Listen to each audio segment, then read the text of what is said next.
I'm a professional winemaker. So I have an enology degree, only one in the state of Ohio to have that, and I have a viticultural degree. Enology is the science of fermentation, winemaking. Viticulture is degree is a science of growing the grapes, which I did a lot of that too. I have a lot more experience on the winemaking side. They started this class about 1991. Then shortly after that, they did what's called the winery workshops, or what's now called the field experience classes, and that's a 3-day upper division, 2 credits, and they're Fridays there. So, and we meet from 7:30 in the morning to 7:30 at night, in class lecture. Part of it, most of the time we're on a bus pretty quick, and we travel 3 or 4 stops during the day. And then the newest of the classes is wine and food pairing. I took it over in about '06. The reason why we started that basically was the students kept asking, what food goes with this wine, and so we said, we better start a class there. I think that you guys now, the 20-somethings, millenniums, whatever you want to be called, I guess you're the first generation now that parents have been drinking wine. So you've seen it in the last 5 to 8 years at home. We're late 90s and early 2000s. If we would ask the students how many of your parents drank wine, 10% of the hands went up. Now today in the classes there, I bet you 75 to 80% of your hands go up there.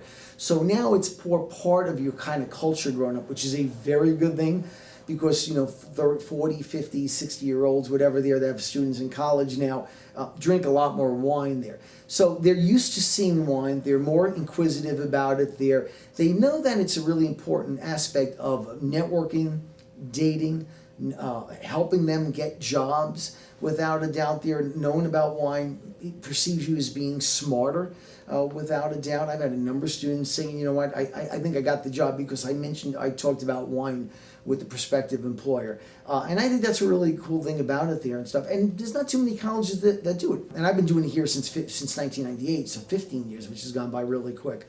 But I think there's a lot more interest in it, and they need to know it there. And wine is, with internet now, of course, and all the other things that are out there, they see wine all the time. I mean, I can't read online, paper, news. Yesterday was in the evening news, whatever. There, grapes are help you lose weight was an article that I've seen that before. I don't know a lot of science behind it there, but I guess it's better than eating a candy bar, I guess, if you eat grapes. Obviously, it's fruit there with that. So you see it all the time. I mean, online, my iPad, Zeit, all the online magazines. I mean, every other day I'm reading, and I'm just trying not to read about wine. Not that I don't want to, but to do something else. And I'm back to reading about all the wine articles.